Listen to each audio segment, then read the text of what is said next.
What might happen at Yarmouth when it dries up?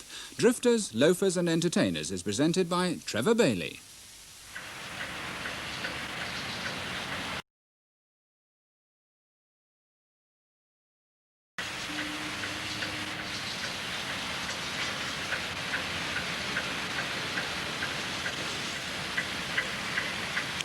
This is Great Yarmouth's South Quay. Daniel Defoe, in 1724, called it the finest quay in England, if not in Europe, inferior not even to that of Marseille itself. Well, the quay is still here, but it's no longer true to say the ships ride here so close that one may walk from ship to ship, as on a floating bridge all along the shoreside.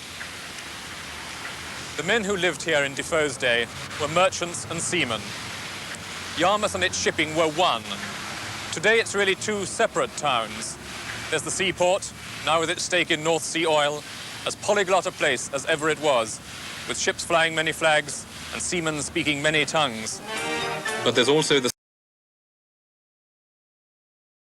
continued to expand in this one, a place for loafing in the sun and being entertained. If the backbone of the old Yarmouth was its harbour, today it's here, the beaches and the Golden Mile. The two towns run parallel, not a mile apart. Yet in character, they could be on opposite sides of the ocean. If you smell fish here, it's only the kippers from a hotel kitchen. The Yarmouth of the past has gone. The Yarmouth of the drifters, which followed the herring around the British Isles. Today, in retirement, Paul Barnard paints and models the boats he knew so well. He first went to sea in 1919. At that time, there was 210 English drifters, Yarmouth drifters, and there was 1,006 drifters fishing out of the port together. The rest was Scottish, and so that was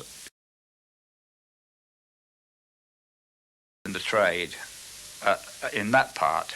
And of course, there was the coopers and butchers and bakers and all the others, so that ran into several more thousand. The harbour was so full that I remember the harbour being blocked, and I crossed over the boats to go to the butchers on the Yarmouth side to get a piece of meat, and when I came back we were still in the same place from where I started. There was always losses of human life, both in the wars and in peacetime. I actually lost 2 grandfathers and 4 uncles drowned at sea, and my father-in-law, he was blown up in the First World War, and my father, he lost a ship in 1911 in an October gale and lost half. In 14 I went to sea as cook, and of course I wasn't very big and that sort of thing, so the deckhand, or the yunkers we used to call them, he had to more or less look after me for a start till I got over seasickness.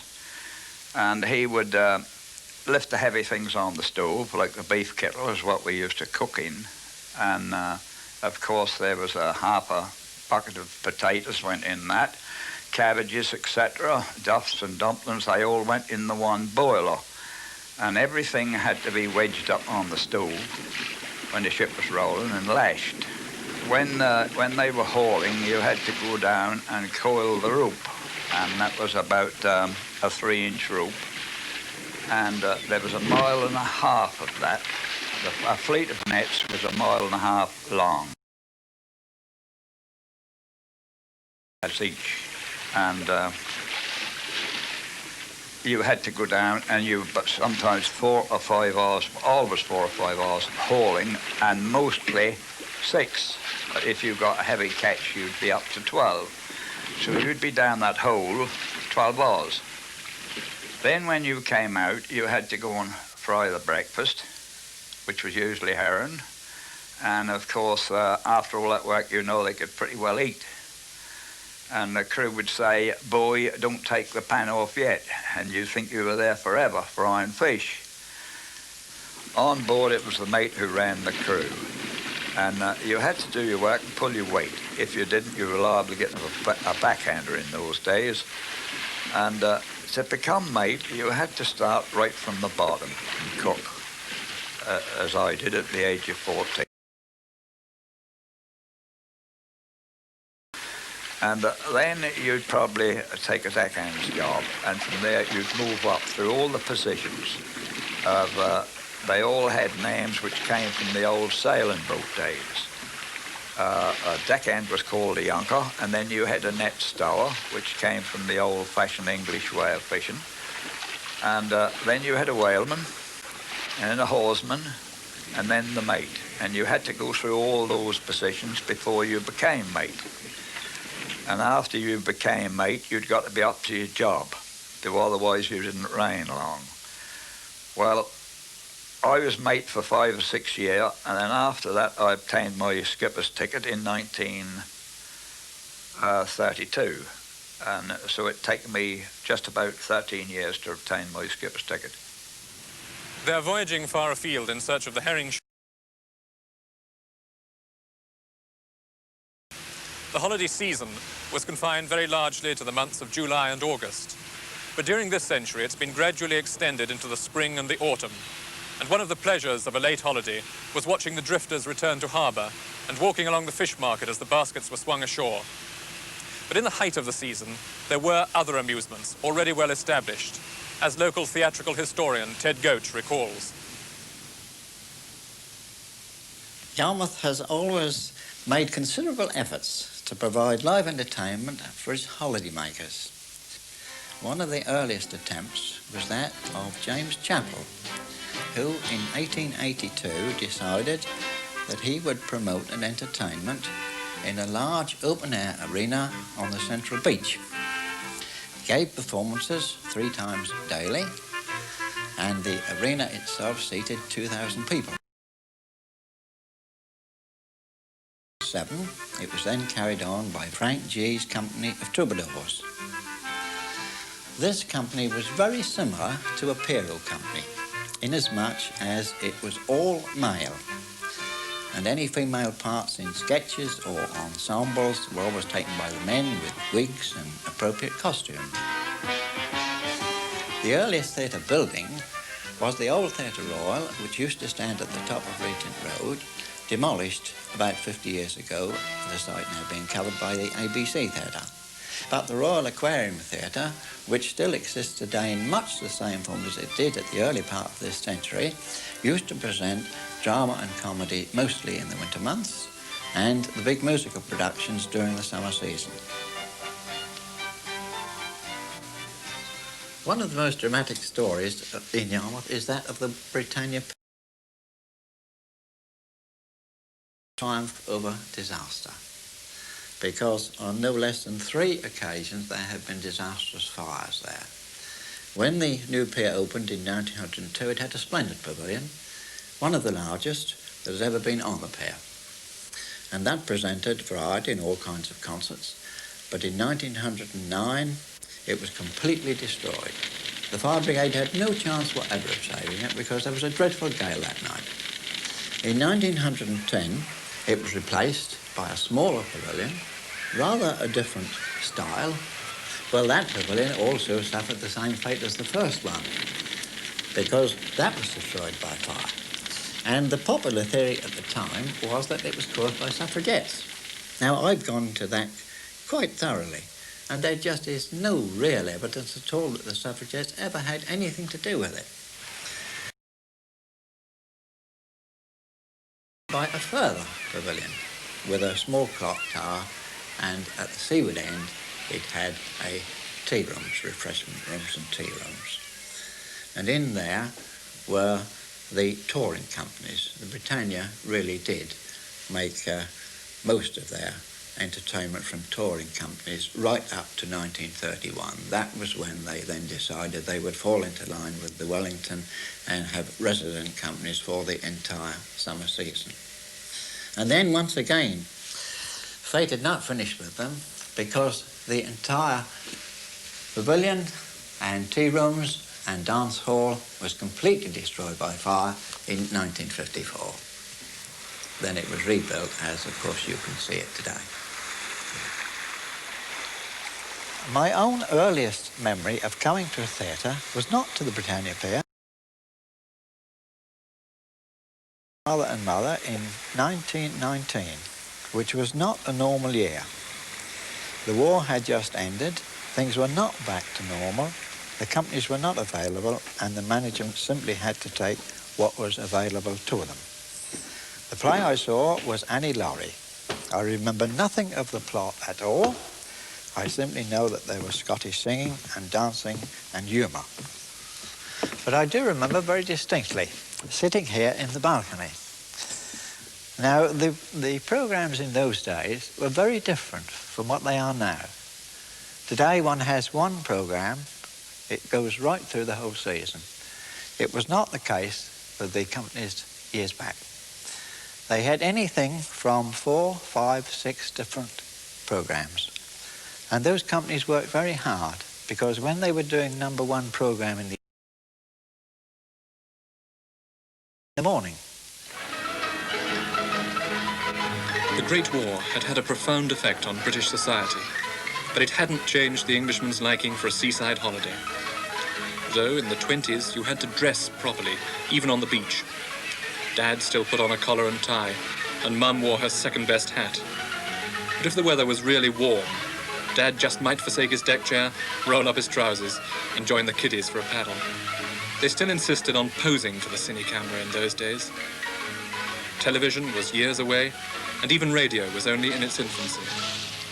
Elsie and Doris Waters were two of a small company, Fred Beck's Modern Follies, in 1925, which I saw here.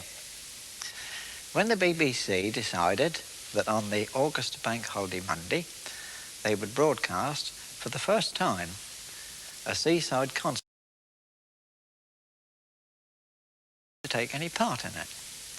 They played the violin and piano and sang songs, and they thought their act was not suitable.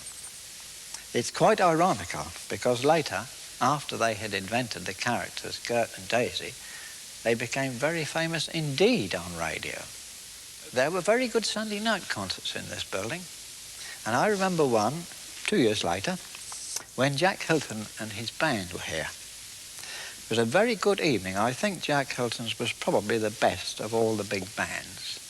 And I remember him coming to the front of the stage and saying that his band would be privileged to play the latest composition from America.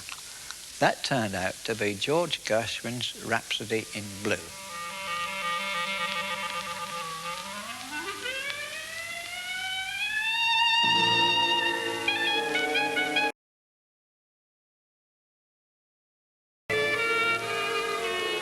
One of my most vivid memories in this theatre occurred in the early 1930s. And it was a Sunday evening when Paul Robeson was on that stage. I have never heard a voice of such beautiful, velvety quality. His voice at that time was probably at the peak of perfection. The house was packed, he had a marvellous reception, and he was exceedingly generous with encores. During the autumn, when the holidaymakers had left Yarmouth, boarding house bedrooms were stripped of everything except the bed to provide accommodation for the Scots fisher girls. These girls came south by special train to process the herring caught during the home fishing off the Norfolk coast. At that time, the fish wharf here, now so deserted and derelict, began to present a very... If possible. Over days, well, that was immaterial whether you landed them or no. They hardly want them, so you wouldn't get much for them anyway. And, of course, the curers would step in then, and that would help to push the markets up a bit. Well, these were all gutted and salted by the Scottish girls, which came down for the individual curers. And they were very fast, and they gut the herrings and pack them and put them in barrels and where they would be salted, all ready for the Russian trade and Baltic trade. The Scottish girls, of course, were Presbyterians and Plymouth Brethren, most of them, and the St. Andrew's Mission used to look after their welfare. And being big Highland girls, you didn't take many liberties with them.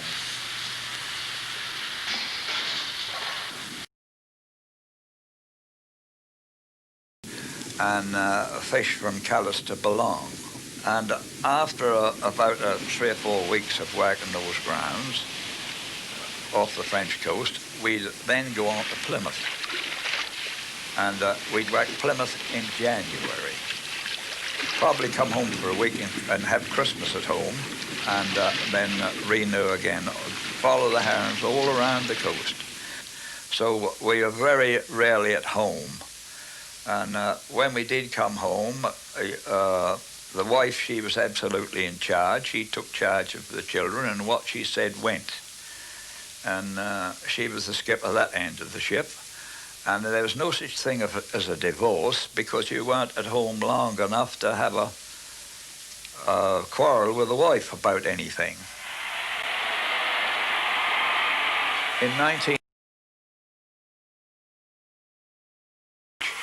And of course everywhere was poshed up and cleaned up to receive the prince. He was to board one of the drifters, and in fact it was to be the first one in by 8 o'clock with a top shot. The prince, he went aboard and saw the workings and one thing or another, or some of it, and landing the heron and one thing or another. And after that, the prince, he went round the various current sheds and saw the Scottish girls at work. And everybody was fairly excited over the whole business.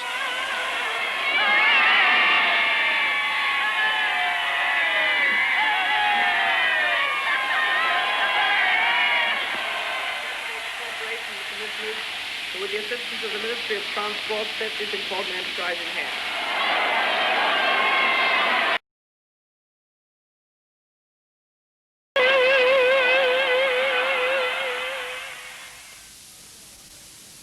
It was just after this that the young George Scott arrived in Yarmouth. Over the years, no fewer than 12 branches of his family were to enter the hotel and restaurant business here, and he himself was to become mayor. After half a century in the town, he recalls how he first moved up from the south. I first came to Great Yarmouth in 1931 with my parents. They came to a conference, some postmasters conference, and while my father was at the conference, my mother saw and liked a boarding house called the Bromley House on Apsley Road, and she decided that she'd like to come here and try and make a go of that as a business. At that time, we were living in Kent, and we had a shop there. And my father went back to Kent to close the business up in Kent, and my mother and myself stayed in Great Yarmouth to us, obviously. We'd never done that sort of business before. And boarding houses in 1931, which is 50 years ago approximately, were totally different to what they are today. And my jobs consisted of preparing the candles for the bedrooms, taking up the shaving water and the hot water, shelling peas, doing things which nobody would think of doing today because they're all done for them in advance. The popular method of catering was what called apartments. The guests used to buy their food and bring it in, and the landlady used to cook it, which caused lots of confusion because there was little pots of peas and beans in the bags in the big boiling pot with their names on. My mother decided there was a simpler way of doing this if she bought the vegetables and sold them to the guests. And she did, and probably that was the start of the modern board residence, full board residence. Centre in the town was at that time a hotel for men only. Young men, mainly from the London area, were enabled to have a reasonably cheap holiday by the seaside. These boys, as they were known as the Garibaldi boys, used to have a signature tune which was heard up and down the promenade wherever they were, which went something like this. We're all right, happy as can be, we're all staying at the Garibaldi, glorious, victorious, one bottle of beer between the four of us. Glory be to God, there isn't any more of us, 'cause one of us could drink the bally lot. Now, this song was sung all over the town at charity occasions, fetes, fairs, balls, shows, and it became surrounded usually by girls, because where there are boys, there are girls, and it became a little bit notorious. It has been known for chamber pots to be emptied out of windows, and I think the police were called there pretty regularly. But in general, it was a well-known and worldwide known hotel. Well, the outbreak of the Second World War put an end to such hijinks. Elsie and Doris Waters, who were appearing in the summer show at the Sparrow's Nest at Lowestoft, were turned out of their dressing room by the Navy, who wanted the place as a depot for fishermen recruited into the Royal Naval Patrol Service. These men had the job of sweeping for mines and hunting submarines, and Paul Barnard was one of them. When the war started, a lot of the driftermen went, and I was called up and given command of one of the first magnetic minesweepers, sweeping in the Thames estuary during the Battle of Britain. I lasted exactly 11 months when I was I was given 10 days survivor's leave and immediately put in another ship, which I brought to Yarmouth. And I managed to keep that ship till the end of the war. I finished up at Portland during the invasion with the Americans, and I was loaned to the Americans during the invasion. And after the war, when that finished, I took the ship back to Milford Haven. A lot of men were lost from our village, as a lot were in the same ship. One or two ships I can think of, such as the Ocean Reward and one or two more, had 10 crew, and they all came from the little village of Caister near Yarmouth, the village where I was born. And when the war finished, we had a terrible lot of widows in the place. The Second World War had a much greater effect on places like Yarmouth than the Great War had. When at last the war, there was a new government. Change was in the air, and for some, like Paul Barnard, it was the time of opportunity. After the war, I bought my own boat and I went back to the fishing. The Admiralty, they were backing me, and they gave us a grant and a loan. We had to find £1,000 each, and the total cost then came to about £14,000 or £15,000 for the boat. And of course we had to pay the mortgage and etc. on the loan, the grant we had given us, and we've also given so many nets. Now, at the present day, that boat and the nets would cost at least £500,000 to get to sea, so I don't think there's much chance of anybody being a skipper owner anymore like that. I remember the first day of the season, straight out of the war, when I stood on the doors. I thought that was the correct way for a hotelier, and the first customer across the threshold looked at me in disgust and said, "You look like an undertaker's clerk." So I immediately left off my pinstripe suit. I went casual. Many sorts of people came on holiday: industrial workers, forces personnel spending their gratuities, and although very often the man didn't want to come on holiday at all, the woman used to do all the arrangements. They used to start with the letter, the inquiry for accommodation, and the chabby really would have felt much better staying in his allotment or playing bowls at the club, because he had a reasonable life anyway. It was the wife that got bored at home in the industrial north. We've had some strange occurrences. We had once the case of the man and woman that arrived to book in at the reception, and she had a birdcage in her hand and he had a stand, and I said to the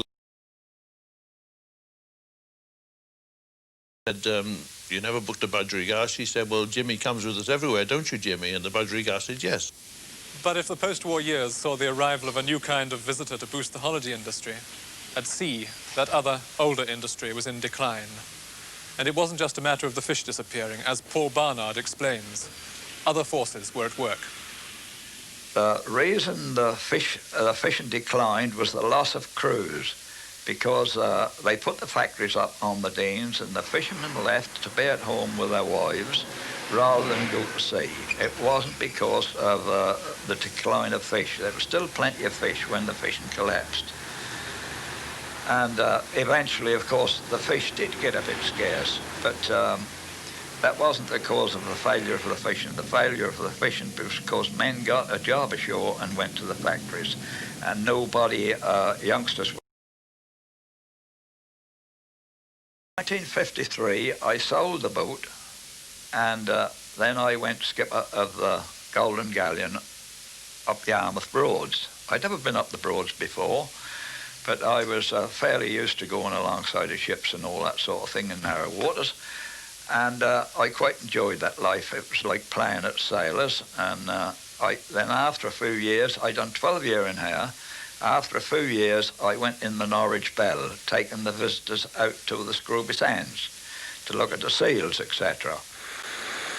Seaside entertainment also underwent a revolution in the decade after the war. Public tastes were changing, and Ted Goat remembers how this hit Yarmouth. So far as the summer season shows were concerned, the corporation did change their policy. And in 1955, the first of the big name shows. It was a complete change because for the whole of the summer, we had some of the really big names in show business with us. And by and large, that is how it has remained ever since. Between the wars and right up to the 1950s, the great majority of holidaymakers came to Yarmouth by train and found nearly all their amusement in the town itself, perhaps within no more than half a mile of the boarding house or hotel they were staying in. A trip down the harbour on a ferry steamer and a day at neighbouring Galston, or perhaps a mystery tour of the countryside by coach, were the only likely exceptions. Now, though, they suddenly started to arrive in their own cars, and as like as not, they would opt for self-catering accommodation and the relative freedom it gave. Holiday flats or caravans. Although caravans were in evidence before the war, after the war they became very prevalent throughout the whole of Norfolk. And of business, the hotels and boarding houses. Self-catering and flatlets also came into their own, and the whole scene seems to have changed.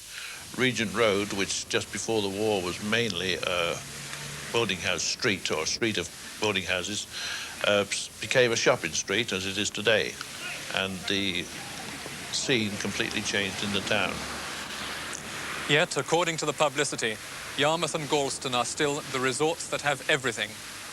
And there are links to the continent as well. In fact, in the colourful phrase of the Port and Haven Commissioners, it's an ever-open gateway to Europe. So far, the exploitation of the North Sea oil fields has at least partly filled the gap left by the collapse of the herring industry. But the big unanswered question is, what will happen when the oil and gas eventually run out? With this in mind, George Scott fears that Yarmouth is... What we still have and what we must nurture is the holiday industry. And I implore the town council to really appreciate the fact that this is the greatest industry we have, and it needs looking after. We have the beaches, which must be developed commercially. We have the new leisure centre, which, although it has windows looking out onto the beach, there is no exit or entrance onto the beach. Now, this is totally wrong. The beach is part of the leisure of Great Yarmouth and should be used as such. Across the water in Holland, the beaches, which are exactly the same as ours, the same sea, the same sand, the same sun, the same wind, the same cool, the same warmth, are being developed commercially and are used to the full. Our beaches need the same exploitation. We need swimming pools, we need plunge pools, we need showers, and we need restaurant facilities so that the public can get just the same sort of facilities. This must be done if we are to keep Yarmouth great.